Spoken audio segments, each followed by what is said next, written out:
В основном это были экипажи, прошедшие Афганистан.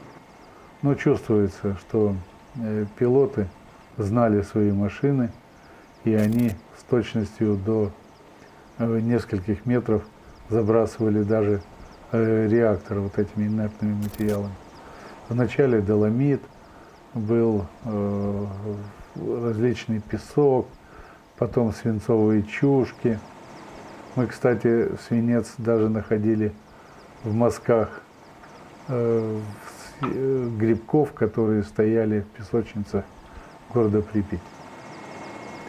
А вертолетчики обеспечивали радиационную разведку в более поздний период, это в 88-89 годах, и перемещение персонала со строящегося города Славутича и площадки ЧАЭС и в Чернобыль летали в основном строители. А вот вертолетчики, которые забрасывали реактор, они получили большие дозы. И большинство из них в настоящее время не знаю, живы ли. Но вдобавок ко всему, эти вертолеты, вот 68-й борт заправляет как раз сейчас.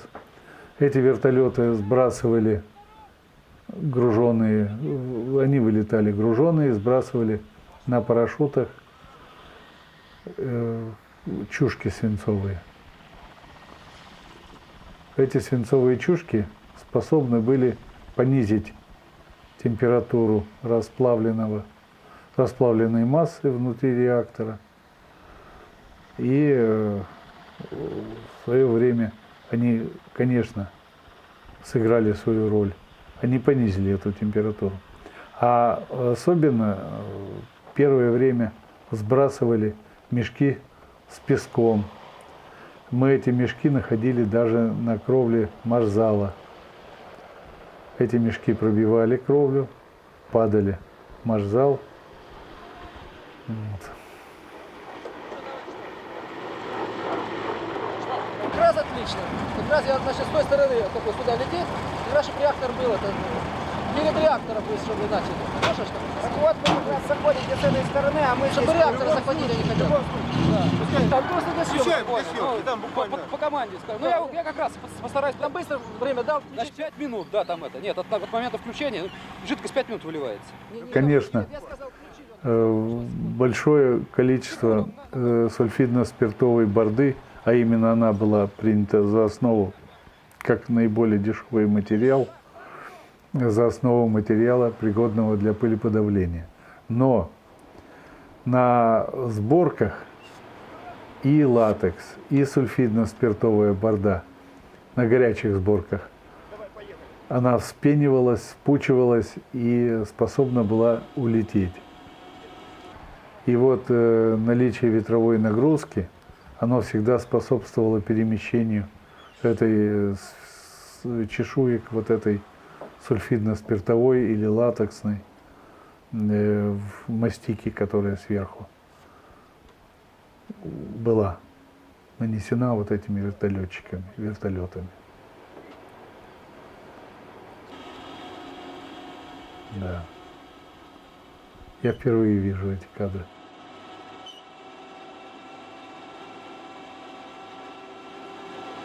Как заправляет вертолет.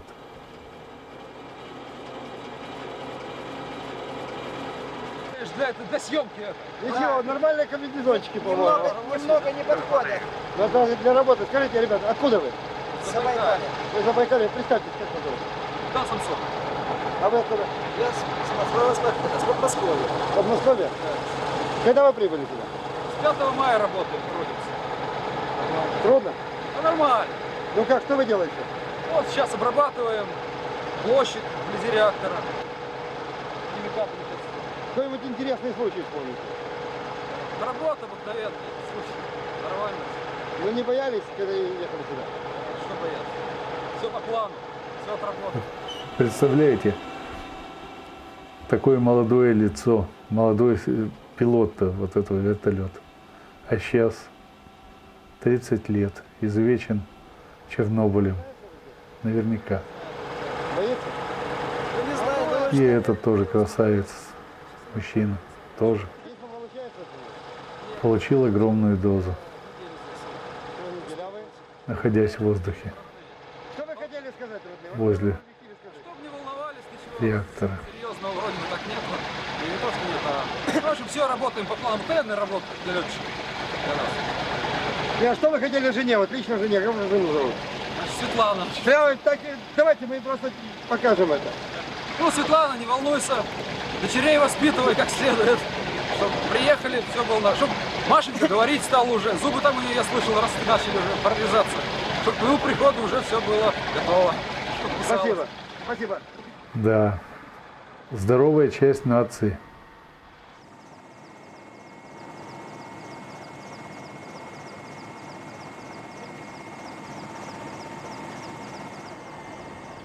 Все вертолеты вот эти камуфляжные, они все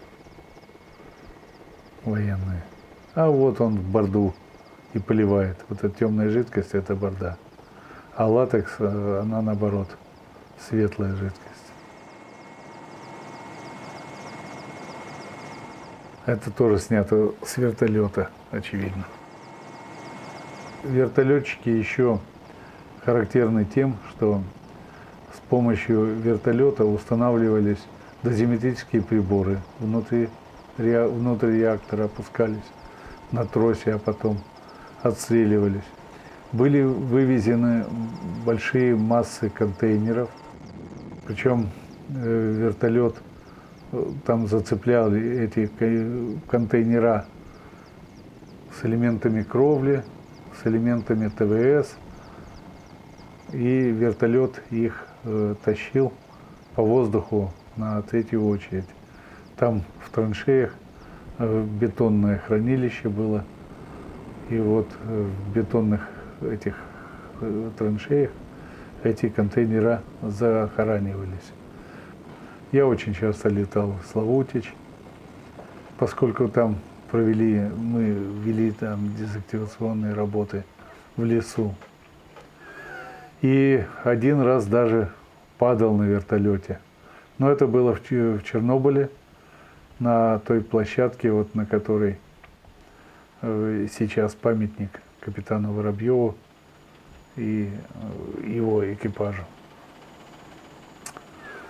Мы тогда на вертолете летели с площадки, возвращались, и над школой над средней школой у нас начали отпадать лопасти. И мы приземлились не как на колеса, а на бок упали. Ну, я даже сейчас не могу вспомнить деталей. Настолько было страшно. Страшнее, чем выход на кровлю. Номер 1.